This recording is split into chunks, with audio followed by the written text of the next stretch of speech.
ಇರಲಿಲ್ಲ. ನಾನು ಶಾಸಕನಾದ ನಂತರ ಸಮಾಜ ಸೇವೆಗೆ ಹೋದಾಗ 50 ರೂಪಾಯಿ ಬೆಲೆ ಅವತ್ತಿನ ದಿನ ಗೊತ್ತಾಯಿತು ಮಾನ್ಯ ಸಭಾಧ್ಯಕ್ಷರೇ. ಇವತ್ತಿನ ದಿನ ಎಷ್ಟೊಂದು ಕುಟುಂಬಗಳಲ್ಲಿ ಇನ್ನೂ ನಾವು ಬಡಸ್ತನದ ಒಂದು ಛಾಯೆಯಿಂದ ಈಚೆ ತರಲಿಕ್ಕೆ ಸೋತಿದ್ದೇವೆ, ಎಲ್ಲರೂ ಸೇರಿ, ಎಲ್ಲ ಪಾರ್ಟಿಯವರು. ಎಷ್ಟೊಂದು ಕುಟುಂಬಗಳಿಗೆ ಇನ್ನೂ ಒಳ್ಳೆ ಮನೆಗಳಿಲ್ಲ, ಮೂಲಭೂತ ಸೌಕರ್ಯದ ಒಳ್ಳೆ ರಸ್ತೆಗಳಿಲ್ಲ, 24 ಗಂಟೆಗಳು ಕೊಡುವಂಥ ವಿದ್ಯುತ್ ಶಕ್ತಿ ಇಲ್ಲ, ಹಲವಾರು ವಿಚಾರಗಳಲ್ಲಿ ಇನ್ನೂ ಕೊರತೆ ಇದೆ.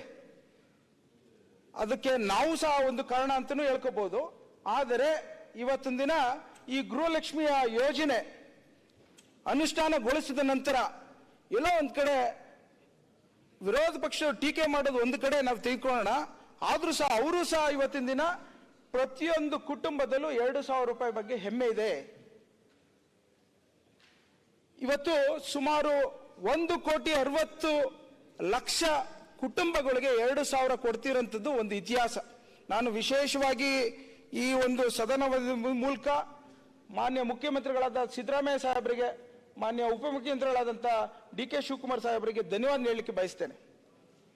ಹಾಗೇನೆ ಇವತ್ತು ಮೊನ್ನೆ ಪೇಪರಲ್ಲಿ ಓದ್ತಿದೆ, ನಮ್ಮ ಭಾರತದ ಘನ ಸರ್ಕಾರದ ಪ್ರಧಾನಿ ಮಂತ್ರಿಗಳು ಬಿಜಿಲಿ ಬಗ್ಗೆ ಮಾತಾಡ್ತಿದ್ರು.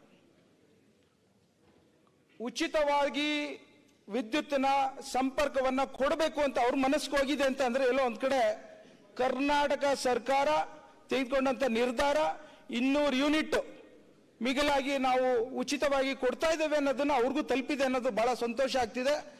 ಆ ಕಾರಣಕ್ಕೋಸ್ಕರ ಇವತ್ತು ನಾನು ಈ ಸರ್ಕಾರಕ್ಕೆ ಧನ್ಯವಾದ ಹೇಳಲಿಕ್ಕೆ ಬಯಸ್ತೇನೆ. ಸುಮಾರು 1,17,00,000 ಕುಟುಂಬಗಳಿಗೆ ಉಚಿತವಾಗಿ ಹೋಗುವಂತ ಗೃಹ ಜ್ಯೋತಿ ವಿಶೇಷವಾಗಿ ಸದುಪಯೋಗ ಆಗ್ತಿರೋಂಥದ್ದನ್ನು ಹೇಳಲಿಕ್ಕೆ ಇಚ್ಛಪಡ್ತೇನೆ. ಹಾಗೇನೆ ಬಹಳಷ್ಟು ಜನ ಬದುಕಿನ ಬೇಗಲಿ ಅವತ್ತಿನ ದಿನ ಊಟಕ್ಕೋಸ್ಕರ ಏನು ನರೇಗಾ ಅನ್ನೋದೊಂದು UPA ಸರ್ಕಾರದಲ್ಲಿ ಬಂದಂಥದ್ದು. ನಾವು ಓದ್ಬೇಕಾದ್ರೆ ನಾನು ಅವಾಗ ಇನ್ನೂ ರಾಜಕಾರಣಕ್ಕೆ ಬಂದಿರಲಿಲ್ಲ.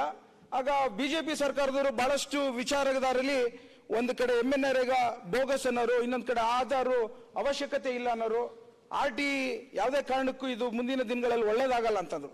ಇವತ್ತಿನ ದಿನ 10 ವರ್ಷದ BJP ಸರ್ಕಾರದಲ್ಲಿ ಅವ್ರದ್ದೇನಾದ್ರೂ ಫ್ಲಾಗ್ ಬೇರರ್ಶಿಪ್ ಹೇಳಿದ್ರೆ ಮೊದಲನೇ ಬಾವುಟ ಹಿಡಿಯಂತದೆ ನರೇಗಾ ವಿಚಾರ.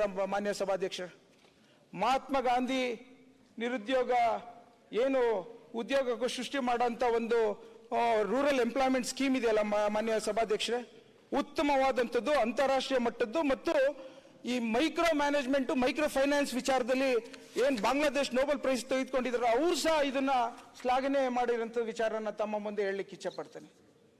ಇವತ್ತು ಆ ಒಂದು ನರೇಗಾ ಬಂದಿರಲಿಲ್ಲ ಅಂದ್ರೆ ಕೇಂದ್ರ ಸರ್ಕಾರಕ್ಕೂ ಎಲ್ಲೋ ಒಂದ್ ಕಡೆ ಗೌರವ ಇರ್ತಿರ್ಲಿಲ್ಲ ಅನ್ನೋ ಭಾವನೆ ಇವತ್ತು ಬಿಜೆಪಿಯವರು ಸಹ ಅವರು ಮಾತಾಡೋಂಥ ವಿಚಾರ. ಅನುಕ್ಷಣದ ಸುದ್ದಿಗಳಿಗಾಗಿ ವಿಸ್ತಾರ ನ್ಯೂಸ್ ಯೂಟ್ಯೂಬ್ ಚಾನೆಲ್ ಸಬ್ಸ್ಕ್ರೈಬ್ ಮಾಡಿ. ಹೊಸ ಸುದ್ದಿಗಳ ನೋಟಿಫಿಕೇಶನ್ಗಾಗಿ ಬೆಲ್ ಐಕಾನ್ ಕ್ಲಿಕ್ ಮಾಡಿ. ಲೇಟೆಸ್ಟ್ ಅಪ್ಡೇಟ್ಸ್ಗಾಗಿ www.vistaranews.com ವೆಬ್ಸೈಟ್ಗೆ ವಿಸಿಟ್ ಮಾಡಿ. ಅಂಗೈಯಲ್ಲೇ ಜಗತ್ತಿನ ಸುದ್ದಿ ತಿಳಿಯಲು ವಿಸ್ತಾರ ನ್ಯೂಸ್ ಕನ್ನಡ ಆಪ್ ಡೌನ್ಲೋಡ್ ಮಾಡಿ.